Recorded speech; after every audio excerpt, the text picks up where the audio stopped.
담임 목회를 시작하며 수많은 분들이 제게 이런저런 조언들을 해주셨습니다. 그 조언들을 종합해 보면 딱 한 가지, 정 목사 가서 아무것도 하지 마. 보지도 말고 말하지도 말고 듣지도 말고. 그렇게 해야 너 자리 잡는다. 안정적으로 소프트 랜딩 할 수 있다. 그러니까 가서 봐도 못 본 척, 알아도 모르는 척, 하고 싶은 말도 하지 말고 그냥 있어야 된다. 그렇게 수많은 이들이 제게 말씀을 주셨습니다. 그 말씀을 들으며 참 맞는 말이다. 그분들이 한 해 두 해 목회하신 분도 아니고 수십 년 동안 목회 현장을 지키시면서 주셨던 말씀이니 다 지혜가 있고 일리가 있다. 그렇게 그 말씀을 진심으로 받았습니다. 근데 저에게는 하나의 꿈이 있었습니다. 소프트 랜딩 안정적으로 자리매김하는 것도 중요하지만 나는 그것보다 더 중요한 게 한 가지 나의 목회에 있었으면 좋겠다. 그것은 아름다운 목회. 소프트 랜딩보다 더 중요한 뷰티풀 랜딩. 아름답게 내가 목회하고 싶다.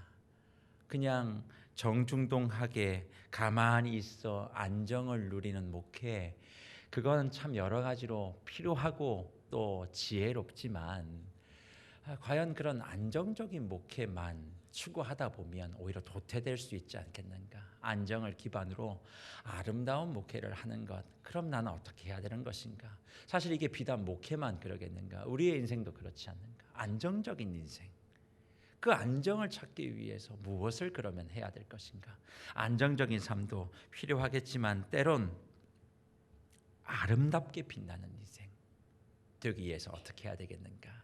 그런 고민을 제가 한 적이 있습니다. 그래서 제가 그럴 때마다 불렀던 찬송이 오늘 우리가 읽었던 회중 찬송 88장이에요. 내 진정 사모하는 친구가 되시는 구주 예수님은 어떻게 되는 아름다워라. 산 밑에 백합하여 빛나는 새벽별 주님 형을 알 길 아주 없도다.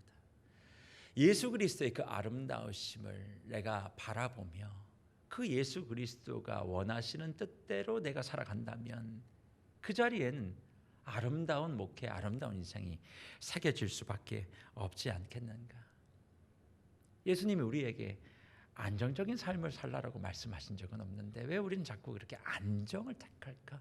어떤 의미에서 우리는 아름다움을 꿈꿔야 되는 것은 아닌가? 그렇게 늘 생각하며 기도하며 찬송하며 오늘 이 자리에 서 있는 저를 고백하게 되어집니다.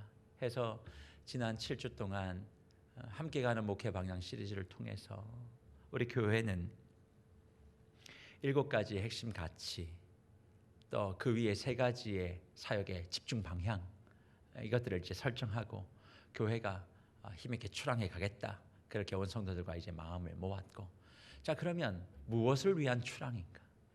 무엇을 얻기 위해서? 저는 그것에 대한 해답은 다른 것이 아니라 주님께서 우리 모두의 삶에 그런 7가지 핵심 가치와 3가지 분명한 사역의 방향을 쥐고 걸어가면 너희가 아름다운 인생 될 수 있어. 그러면 아름다운 인생을 살려면 어떻게 해야 돼? 예수와 함께 해야 돼. 내가 무언가를 하려고 한다고 결과를 얻는다고 그 인생이 아름다운 인생, 아름다운 사역, 아름다운 목회 아니야. 예수와 함께 해야 돼. 그래서 오늘부터는 예수와 동행하는, 예수와 함께하는 아름다운 인생 시리즈를 부활주일까지 함께 우리 성도님들과 은혜를 좀 나눠보려고 합니다. 우리의 삶에 하나님 아름답게 살아가는 인생을 내가 살고 싶은데 예수님과 어떻게 해야 이 아름다운 인생을 좀 살 수 있습니까? 말씀을 통해서 함께 살펴보고 이 말씀을 듣는 내내 저와 여러분의 삶이 예수 그리스도로 말미암아 아름답게 빚어질 수 있는 은혜가 있기를 간절히 주의 이름으로 축복합니다. 그래서 오늘 본문 말씀을 들어가 보면 오늘 18절 말씀은 이렇게 이야기합니다. 예수 그리스도의 나심은 이러하니라. 그의 어머니 마리아가 요셉과 약혼하고 동거하기 전에 성령으로 잉태된 것이 나타났다. 그렇게 얘기합니다. 사실 마태복음 1장을 열면 우리 성도님들이 그렇게 읽기 힘들어하는 족보가 나옵니다. 14대씩 7대. 그렇게 해서 그 족보의 의미가 도대체 무엇인지 그 이름도 알아야 되고 역사도 알아야 되고, 그러다 보니까 1장 1절은 쭉 잘 읽어가다가 그 뒤에 이제 족보가 본격적으로 시작되면 눈으로 그냥 서치하고 점프해서 시작하며 본격적으로 읽는 말씀이 오늘 본문 18절의 말씀입니다. 그런데 18절 말씀에 뭐라고 얘기합니까? 예수의 나심은 이러하다, 그렇게 얘기합니다. 우리는 이 구절을 그냥 지나가요. 그러나 여기에는 굉장히 중요한 의미가 있습니다. 왜 그렇습니까? 예수 그리스도의 나심, 이 나심이라는 단어가 상당히 중요하기 때문에 그렇습니다. 예수의 나심, 이 말의 원래 의미는 게너시스입니다. 게너시스라고 하는 말은 창조라는 말이에요. 기원이라는 말을 가지고 있습니다. 그러면 창조와 기원이라고 하는 말이 시작되어 있는 성경이 어디에 있습니까? 바로 창세기입니다. 창세기의 창조의 사건을 기록할 때 사용했던 단어를 예수 그리스도의 나심에 해당하는 단어와 동일하게 사용하며 마태복음은 우리에게 제시해주고 있다는 사실이죠. 결국 예수님이 태어나셨다, 예수님이 이 땅에 오셨다라고 하는 것이 단지 탄생의 의미를 이야기하는 것이 아니라 창세기에서 말했던 그 창조, 창세기에서 하나님께서 이루셨던 그 창조가 예수님을 통하여 다시 시작되었다라고 우리에게 증거하고 있는 말씀이 마태복음 1장 18절 말씀이라는 것이요. 그러니 구약에는 창세기가 있다면 신약에도 창세기와 같은 복음서가 있는데 그 복음서가 뭐예요? 마태복음이라는 거예요. 왜요? 예수님의 나심 자체가 창조이기 때문에 그렇습니다. 그런데 그 하나님의 창조와 예수님이 태어나심으로 만드시는 창조는 큰 차이가 하나 있죠. 어떤 차이가 있을까요? 죄가 있고 없고의 차이가 있죠. 하나님이 창조하실 때는 죄가 없었습니다. 그래서 그분이 그의 형상대로 모든 것을 다 말씀 가운데 만드셨을 때 모든 것이 아름다웠습니다. 하나님의 창조의 원래 목적은 그래서 아름다움 아니겠습니까? 그래서 하나님께서 하나님의 형상대로 지음받은 그 사람을 창조하시고 창세기 1장 31절 상반절에 이와 같이 말씀합니다. 하나님이 지으신 모든 것을 보시니 보시기에 심히 좋았더라.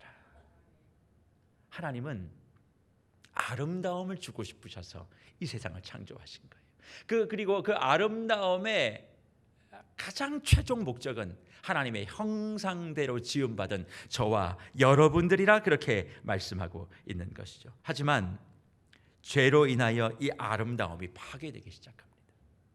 제가 에덴 동산에 들어오면서부터 모든 창조물들이 그 죄로 인하여 아름다움을 상실되게 되어지고 그 아름다움이 상실되어지니 아프고 힘들고 절망과 고통과 한숨이 온 땅을 덮어내었기에 우리의 인생살이가 이렇게 지금 버겁고 무거운 것을 경험하고 있지 않습니까? 게다가 하나님의 동산에 죄가 들어오고 난 다음에 그 동산에서 쫓겨났던 아담과 하와가 자식을 낳습니다. 그 첫 번째 자식은 가인이고 두 번째 자식은 아벨이죠. 그 죄의 결과로 인류 최초의 살인 사건, 구체적인 죄의 모습이 형상화되었던 사건이 그 가인과 아벨을 통해서 나타나는데 그 가인이 죄를 범하고 난 다음에 쫓겨갔던 땅을 성경은 아주 중요하게 우리에게 제시합니다. 그 땅이 어떤 땅이었습니까?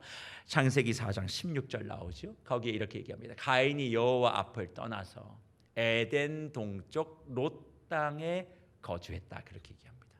에덴 동쪽 롯 땅, 에덴의 동편, 영화로도 나왔죠.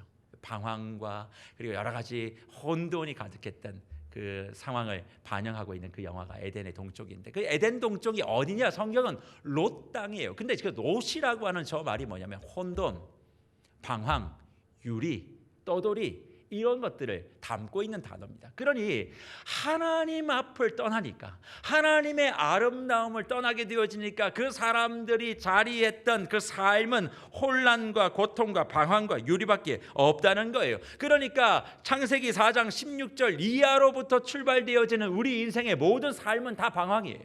다 고통이에요. 다 어려움이에요. 한숨이에요. 아픔이에요.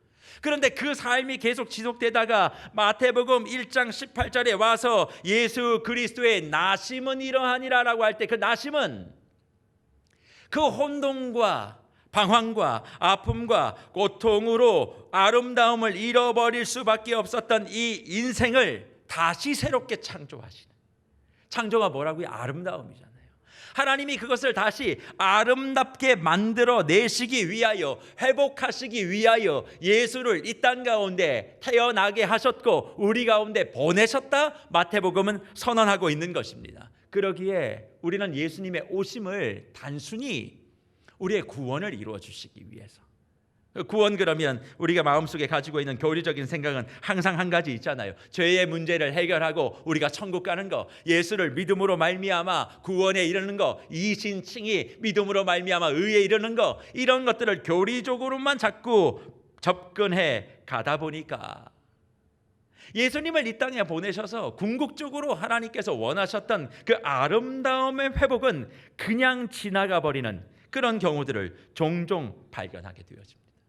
구원의 의미, 내가 죄의 문제를 해결하고 천국 가는 거 맞습니다. 그러나 그것은 좁은 의미의 구원이에요.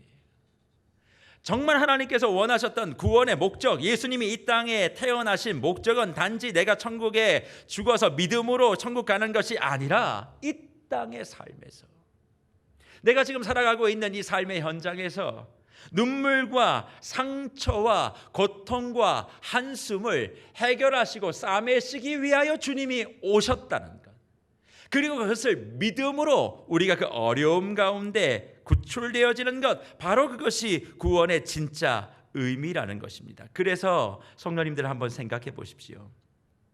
예수님이 이 땅에 오셔서 그가 인생의 목적으로 걸어가셨던 삶의 방향이 무엇이었습니까? 십자가의 죽음이었습니다. 하나님이신 그분이 이 땅에 오셔서 걸어갔던 목적의 방향은 십자가 죽음이었어요. 세상 어디 종교의 수많은 신들이 자기의 사람을 살려내기 위해서, 자기의 백성들을 살려내기 위해서 죽기 위하여 이 땅에 왔다라고 하는 이야기를 한 번이라도 들어보신 적이 있으십니까? 신이 사람을 위하여 죽기 위하여 이 땅에 오셨다, 이 땅에 왔다라는 이야기를 단 한 번이라도 들어보신 적이 있습니까? 그런데 우리 예수님은 이 땅에 오신 목적이 내가 죽어 무너져 있던 창조 세계를 아름답게 만들어내는 것, 나의 백성의 눈물을 닦아주고 나의 백성의 그 한숨을 감사와 기쁨으로 바꿔내기 위하여 내가 왔다, 그렇게 말씀하시는 거예요.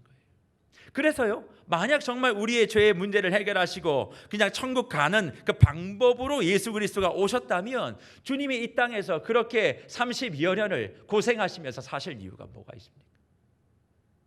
구원의 티켓을 끊어주시든지 이런저런 방법들을 해결하시면 될 텐데, 그렇게 하지 않으시고 우리와 똑같은 육신의 몸을 입으시고 동일하게 인생을 살아내시며 내가 느꼈을 그 희로애락을 다 경험하시고 결국 십자가를 지시고 십자가에 죽으시고 우리를 살려내시기 위하여 그 자리를 지켜냈다라고 하는 그 이유는 단지 좁은 의미에서 구원을 위하여 이 땅에 오신 것이 아니기 때문에 그렇습니다. 그러면 주님께서 이 땅에 오신 진정한 목적은 무엇일까요? 오늘 본문은 그것에 대한 해답을 이렇게 우리에게 제시합니다. 23절 말씀이죠. 이렇게 말씀합니다. 보라, 처녀가 잉태하여 아들을 낳을 것이요 그의 이름은 임마누엘이라 하리라 하셨으니, 이를 번역한 즉 뭡니까? 하나님이 우리와 함께 계시다 함이라, 그렇게 말씀합니다. 임마누엘, 하나님이 우리와 함께 계시는 것, 그러니까 예수 그리스도가 이 땅에 오신 목적은 다른 것이 아니에요. 나와 함께 하시기 위하여 이 땅에 오신 겁니다.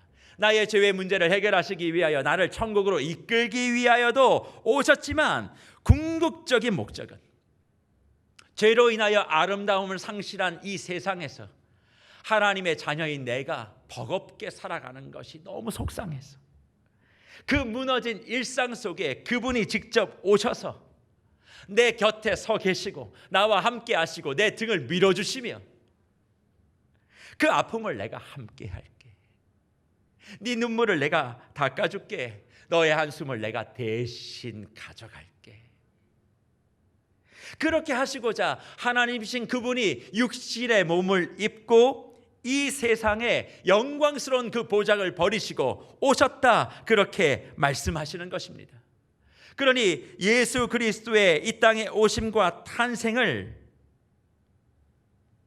멀리 생각하지 마시고 그냥 내가 예수를 믿어 천국 간다, 내가 예수를 믿어 구원 얻었다, 그게 아니라 지금도 그분이 내 곁에 계심을, 내 삶 속에 함께하고 계심을 믿음으로 고백하며 우리의 삶의 위로와 축복을 누리시는 저와 여러분이 되셔야 될 줄 믿습니다.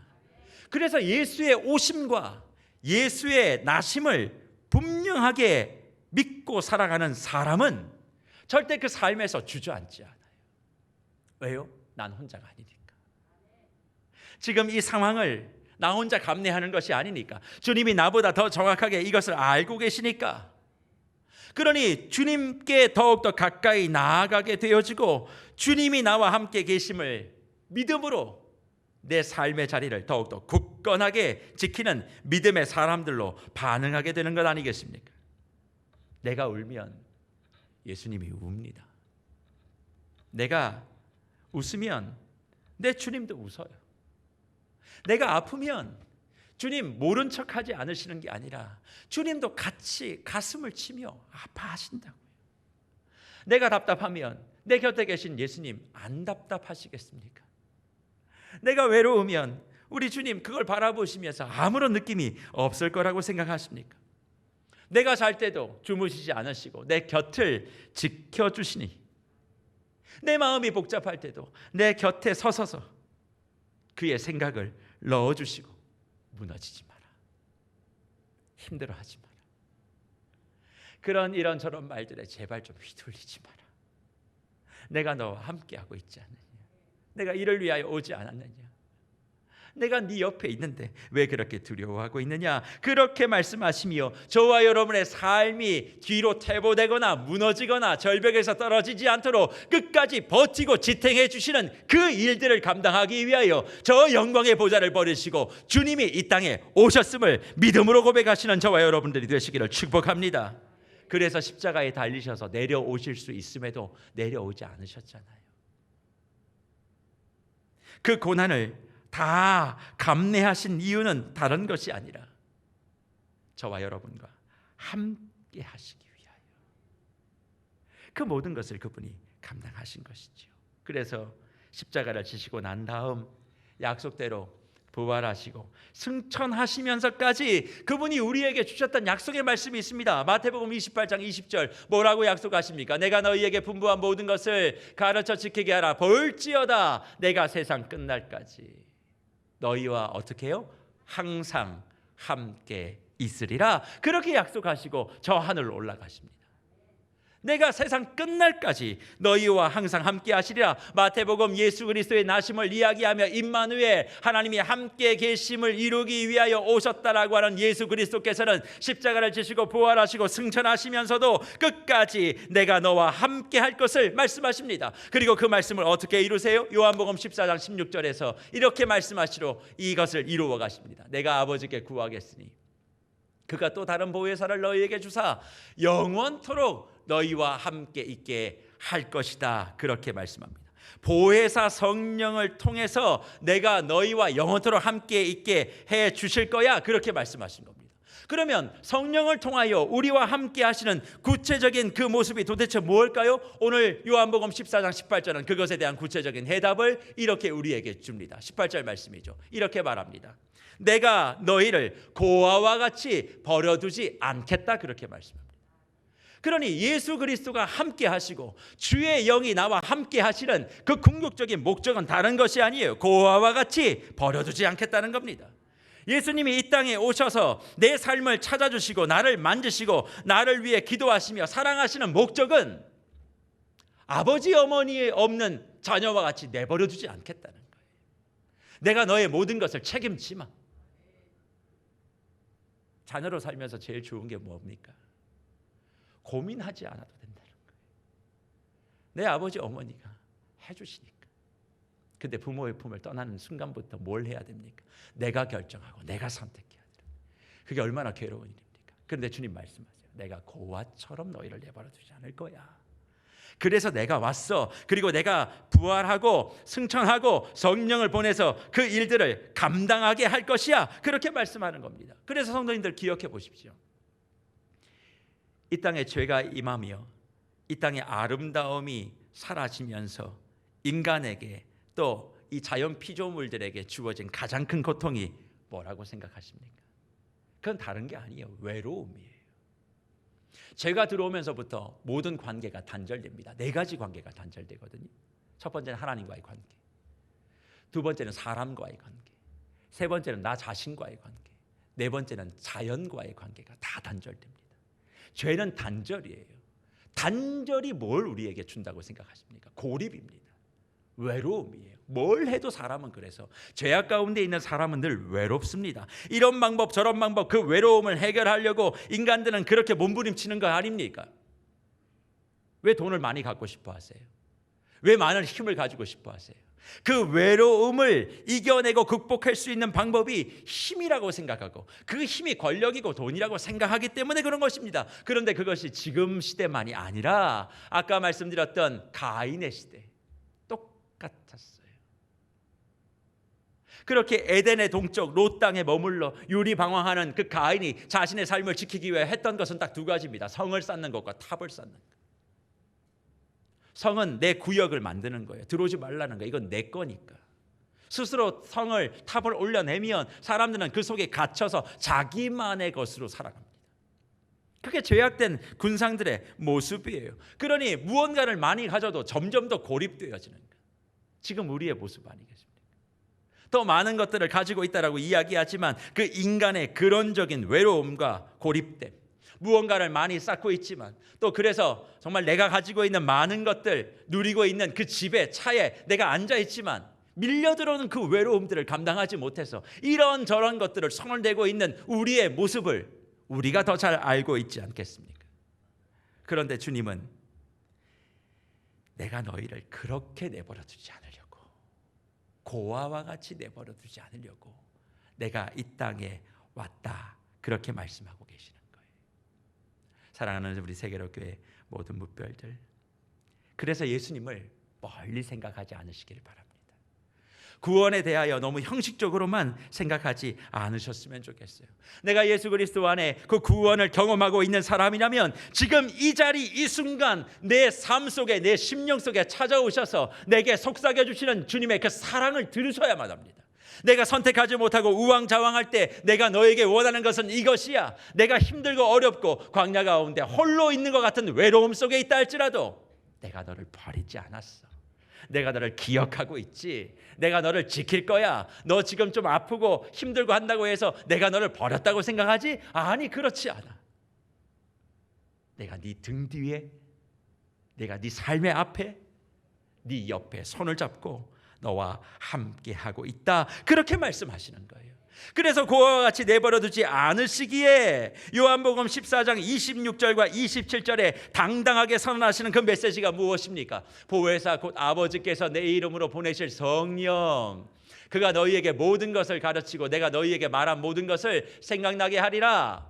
평안을 너희에게 끼치노니 곧 나의 평안을 너희에게 주노라. 내가 너희에게 주는 것은 세상이 주는 것과 같지 아니하리라. 너희는 마음에 근심하지도 말고 두려워하지도 말라, 그렇게 말씀합니다.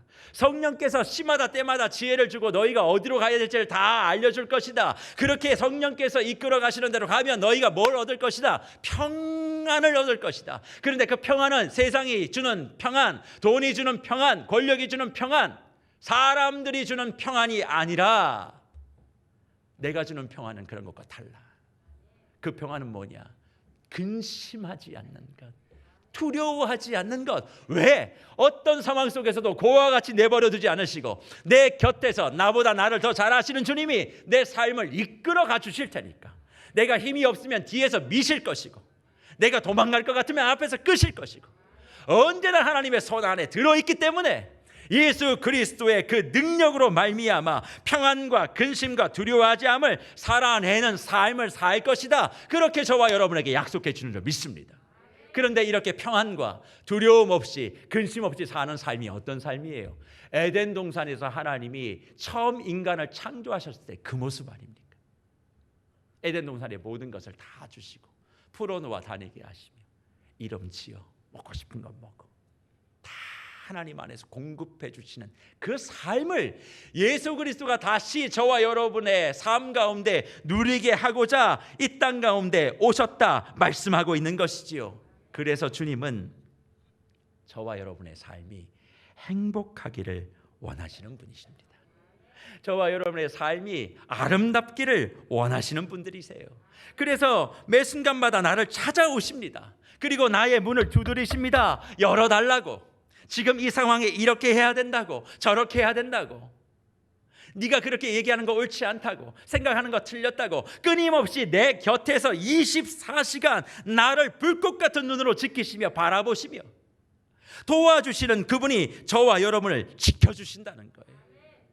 그러니 뭐가 두렵습니까? 그분이 내게 생각 주시는 대로, 마음 주시는 대로 발걸음을 옮겨가면 거기에 내 아름다운 인생이 보장되어지는 거예요.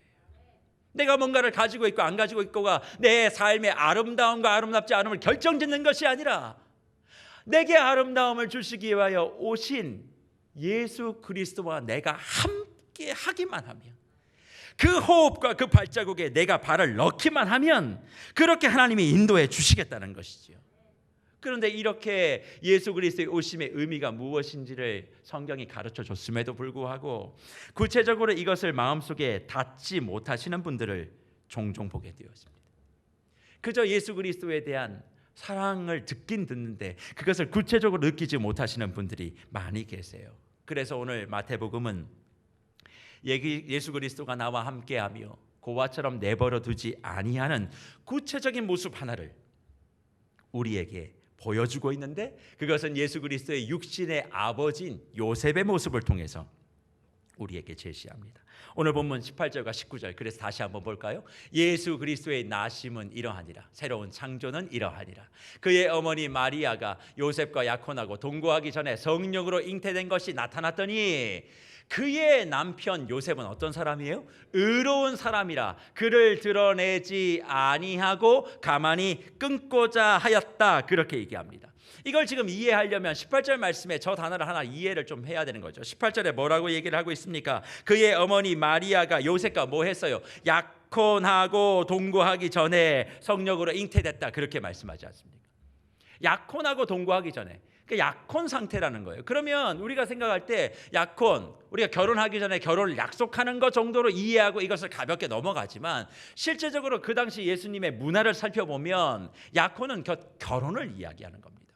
그러니까 19절에 요셉이 그의 남편 요셉, 그렇게 기록되어 있고 20절에 천사는 마리아를 이야기할 때 너의 아내, 그렇게 이야기를 합니다. 남편과 아내라는 호칭은 결혼을 전제로 하고 하는 호칭이 아니겠습니까? 그러니까 지금 마리아와 요셉이 결혼한 상태인데 어떤 일이 벌어졌어요? 마리아가 성령으로 잉태되어지는 그런 놀라운 일들이 벌어지게 되는 겁니다.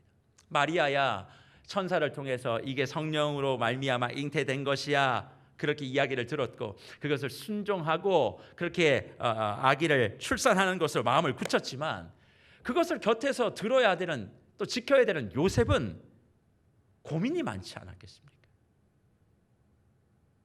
게다가 요셉이 고민이 많았던 이유를 성경은 이렇게 얘기합니다. 그는 의로운 사람이라. 오늘 19절에 나오죠. 의로운 사람이라. 그 의로운 사람이라는 표현이 어떤 말이냐? 착한 사람이다, 뭐 법 없이도 살 사람이다, 그런 뜻이 아니에요. 저거는 하나님의 말씀에 통달한 사람이다, 하나님의 말씀을 지키는 사람이다, 그걸 이야기하는 거예요. 그러니까 요셉이 하나님의 말씀을 너무 잘 알았고 그 말씀대로 살아갔던 고든 사람이었기 때문에 고민이 많아지는 거예요. 왜 고민이 많아요? 생각해 보세요. 지금 마리아와 약혼을 했는데, 결혼을 했는데 구체적으로 이 여인을 거두지 아니하면 이 여인 또 어떻게 하나, 이런 고민. 또 그냥 두자니 이 아이가 생긴 것에 대한 모든 책임과 비난, 이걸 어떻게 감당할 거냐는 거예요. 그러니까 너무나 마음이 답답하고 힘들어하니까 천사가 나타나서 다윗의 자손 요셉아, 내 아내 마리아 데려오기를 무서워하지 말라, 그렇게 말씀하는 거 아닙니까? 그런데 아까 의로운 사람이라고 했으니까 그 사람이 어떤 사람이라고요? 말씀을 잘 아는 사람이에요. 율법을 잘 아는 사람이에요. 그 말씀대로 잘 지켜나가는 사람이에요. 그러면 사실 요셉은 선택지가 있었어요. 어떤 선택지입니까? 여인이 부정한 일을 했을 때 율법은 이야기합니다. 그 여인을 재판에 세워라. 아니면 결혼 지참금을 돌려줘라. 아니면 이혼 증서를 쓰고 가만히 끊어라. 요셉이 그런 선택지가 있었음에도 불구하고 그런 율법을 지식적으로 그리고 문자적으로 받아들이지 않고 율법의 마음을 받아들입니다. 율법의 마음이 뭐예요? 사랑이거든요. 그 사랑을 이해하니까 어떻게 되어집니까? 마리아를 지금 법정에 세우거나 혹은 이혼 증서를 써서 돌려보내거나 이렇게 했을 때 그 마리아의 이후의 삶에 대한 어려움을 그가 느끼기 시작하는 거예요. 그러니까 어떻게 결정하게 되어집니까? 그 마리아를 내보내지 않고 자기가 손해보는 일이 있고 어려움이 있어도 그 마리아를 따뜻하게 품어내는 모습으로 예수 그리스도의 가정이 구체적으로 출발되어진다는 거죠. 저는 여기서 예수님의 나심의 구체적인 의미, 무엇보다 우리와 함께 하시고 고아와 같이 내버려 두지 아니하시는 임마누엘 예수님의 모습을 발견합니다. 그게 뭘까요? 따뜻함이에요. 절대 주님께서는 외면하시거나 또 버리지 않으시고 끝까지 품어 따뜻하게 지켜내는 모습. 왜 그렇습니까? 외적으로 보면 요셉은 율법을 어긴 사람이에요. 외적으로 모습만 보면 그렇습니다. 허나 그는 말씀에 순종한 사람이에요. 그 상황에서 가장 손해볼 수밖에 없고 가장 약자였던 마리아를 자기 자신보다 먼저 생각한 거예요. 이게 임마누엘 하나님의 구체적인 모습입니다. 자기 자신보다 우리를 먼저 생각하시는 분. 자기 자신이 무너지더라도 그의 사랑인 자녀인 저와 여러분들의 삶을 지켜내시기 위하여 끝까지 보호하시고 놓지 않으시는 그 구체적인 모습을 우리에게 보여주셨다는 사실이죠. 그러기에 세계로교회 모든 묵별 여러분, 우리 인생이 지금까지 어떠하든지 또 지금의 상황이 어떠하든지 저와 여러분들은 주님의 그 따뜻한 품 안에 있는 사람인 줄 믿습니다. 단지 우리를 그냥 안고 계신 게 아니에요. 예수 그리스도 자신을 희생하며 우리를 지키시고 계시는 겁니다. 그분이 무너져도 우리는 무너지지 않도록 우리를 끝까지 책임져 주고 계시는 거예요.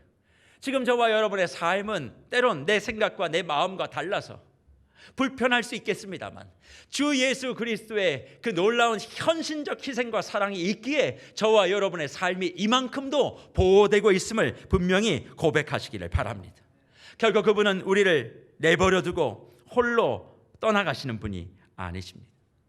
설사 모든 사람들이 다 내 곁을 떠나거나 혹은 내가 수많은 사람들 가운데 있어도 홀로 있는 것 같은 적막한 시간을 지나는 그 상황 속에서도 그분은 끝까지 그의 팔로 저와 여러분을 품어 안아주시고 계십니다.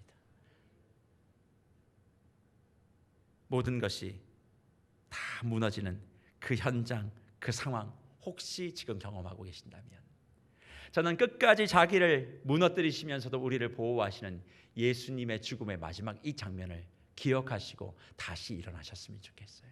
그 말씀이 무엇입니까? 마태복음 27장 46절입니다. 예수님의 십자가의 죽음을 기록하고 있는 말씀인데요. 제9시쯤에 예수께서 크게 소리질러 이르시되 엘리 엘리 라마 사막다리 하시니 이는 곧 나의 하나님 나의 하나님 어찌하여 나를 버리셨나이까 하는 뜻이라 그렇게 말씀합니다. 마지막 십자가의 죽음까지도 나를 지켜내고 나를 고아와 같이 내버려 두지 않기 위하여 자기를 버리신 거예요. 지금 우리의 삶의 모든 바운더리는 그래서 주님이 자기 자신을 버려 우리를 따뜻하게 보호하고 있는 그 자리인 줄 믿음으로 고백하시길 바랍니다. 내 마음에 내 기대만큼 차지 않는다고 불평과 불만을 할 것이 아니라 그럼에도 불구하고 주의 그 따사로운 품이 나를 지금 보듬어 안고 있다. 고로 나는 지금 좀 어렵지만 아름다운 인생으로 꽃 피워질 수 있다. 그분이 나를 버리지 않으셨기 때문에 그럴 수 있다라고 믿음을 가지고 우리의 삶에 힘을 내어 일어서시는 저와 여러분들이 되시기를 간절히 축복합니다. 그래서 우리에겐 한 가지가 필요해요. 그게 뭘까요? 내 곁에 나와 함께 내 삶을 지켜고 계시는 그 임마누엘 예수님의 숨결을 듣는 것입니다. 내가 홀로 길을 걸어도 주님이 내 곁에서 함께 걷는 그 발자국 소리와 숨결을 들어야 돼. 내가 외로이 눈물 흘리며 기도하고 있는 그 자리에도 내게 손을 내미시고 나에게 토닥이시는 그 주님의 손길을 내가 느껴야만 하는 것입니다. 그렇게 주님과 함께 내가 걸어가고 내가 함께 손잡고 내가 숨을 쉬게 되어지는 그 순간 우리의 인생은 아름다움으로 바뀌게 되는 것이죠. 왜요? 하나님께서 천지를 창조하시고 특별히 사람을 하나님의 형상으로 만드셨을 때 진흙 가운데 뭘 넣으셨습니까? 생기를 넣으셨어요. 하나님의 영을 불어넣어 주셨어요. 그래서 우리가 하나님의 형상을 닮은 사람으로 이렇게 지음받은 거 아니겠습니까? 그런데 죄로 인하여 무너지고 또 외면받고 버림받은 이 세상 속에 힘들어하고 있는 저와 여러분에게 그 예수 그리스도에 함께 하시는 숨결이 다시 불어넣어지면 우리의 삶은 생기를 얻고 우리의 삶은 아름다움을 회복할 수밖에 없는 것 아니겠습니까? 그러기에 지금 힘들고 어려운 길을 걸어가시며 눈물을 흘리고 계시는 주의 성도님들이 계신다면 주님, 이거 해결되면 내 인생 될 수 있습니다가 아니라 주님, 내 인생에 나와 함께 하시는 예수의 숨결을 좀 불어넣어 주시옵소서. 지금도 나와 동행하시는 그 주님의 발자국을 내가 보게 하여 주시옵소서. 내 뒤에서 나를 밀고 계시는 주님의 그 손길을 내가 느끼게 하여 주시옵소서. 그렇게 늘 기도하며 그것을 경험하게 되어질 때 우리의 심령을 만지시고 우리의 삶의 모든 부족한 부분들을 넉넉하게 채워주시는 생명의 능력이 저와 여러분을 아름다운 인생으로 반드시 변화시켜 주실 줄 믿습니다. 그래서 저는 오늘 말씀을 마무리하며 우리 성도님들이 평생 사시면서 한 번은 읽어야 될 책, 진짜 평생 한 번을 읽으셔야만 합니다. 성경도 읽으셔야 되지만 꼭 한 번 읽으셔야 될 책이 있는데 그게 로렌스 형제의 하나님의 임재 연습이에요. 하나님의 임재 연습. 이 책의 한 구절을 좀 읽어드리며 오늘 말씀을 좀 마무리해 보려고 합니다. 사실 이 책은 17세기에 살았던 그 로렌스 형제가 지은 책인데요. 사실 본명은 니콜라 에르망입니다. 니콜라라고 하는 이 사람이 기록한 책인데 그 책은 뭘 얘기하고 있느냐? 영적인 생활에서 가장 거룩하고 필요한 것은 다른 게 아니라는 거예요. 우리 신앙에 가장 중요한 건 하나님의 임재를 연습하는 것이다. 그러면 하나님의 임재가 뭐냐? 그분이 언제나 내 곁에 계신다는 사실을 기억하는 거예요.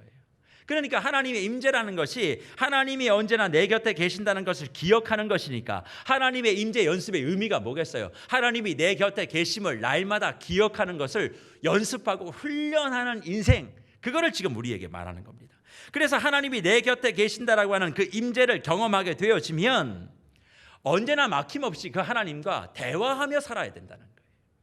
순간순간마다 주님, 이 문제를 어떻게 해야 되겠습니까? 저 문제를 어떻게 해야 되겠습니까?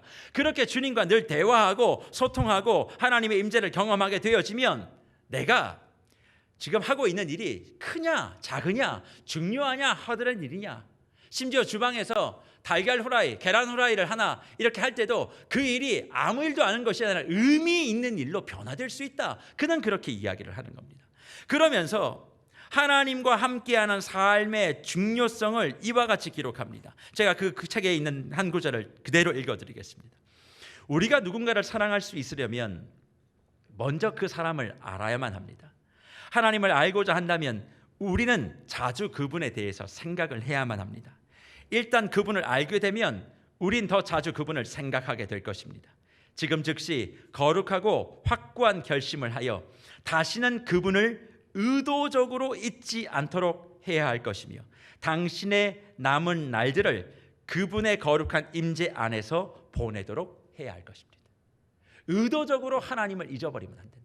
내 곁에 계시기 때문에 자꾸 잊어버리면 절대 안 된다. 그러면서 그가 그 책의 마지막 부분을 이렇게 기록합니다. 오 주의 인자하심은 예부터 있었고 또 여전히 새로우니 제가 당신을 사랑하는 것이 너무 늦었습니다. 내 형제여, 그대는 젊습니다. 그러니 나의 고백에서 유익을 얻길 바랍니다.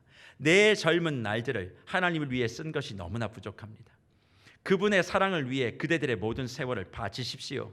내가 만약 그분을 더 일찍 알았더라면, 만약 누군가 내가 지금 그대에게 하는 말을 내게 해주었더라면 그분을 사랑하기 이르기까지 나는 그토록 오랜 세월을 지체하지 않았을 것입니다.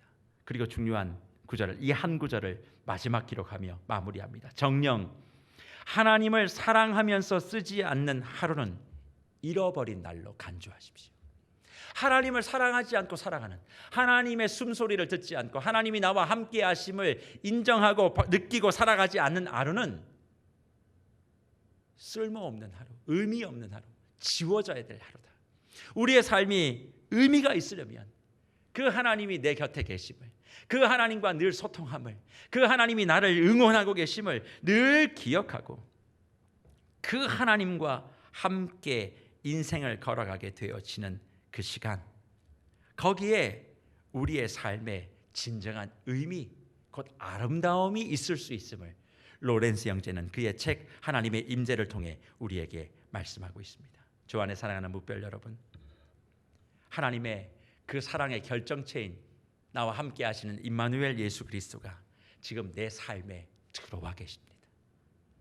내가 눈물을 흘리는 그 자리에도, 한숨을 짓고 있는 그 자리에도, 절망하고 낙심하고 있는 그 자리에도 우리 주 예수 그리스도는 내 곁을 지키고 계시고 나를 따뜻한 주의 품 안에 품어 보호하고 계시는 줄 믿습니다.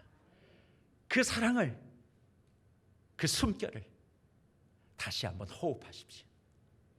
그 사랑이, 그 숨결이 내 영혼과 내 삶 속에 들어오게 되어지는 그 순간, 힘들어서 그만하고 싶고 어려워서 다시 살고 싶지 않은 인생이 아니라 힘들지만 다시 살고 싶은 인생, 어렵지만 걸어가고 싶은 그런 인생이 되어서 저와 여러분의 최종 목적, 아름다운 인생을 이 땅에서 살게 하시다가 주님께서 원하시고 바라시는 그 일들을 다 이루게 하시다가 하나님의 시간표대로 저와 여러분의 삶을 하나님께서 이끄시고 축복해 주실 줄 믿습니다.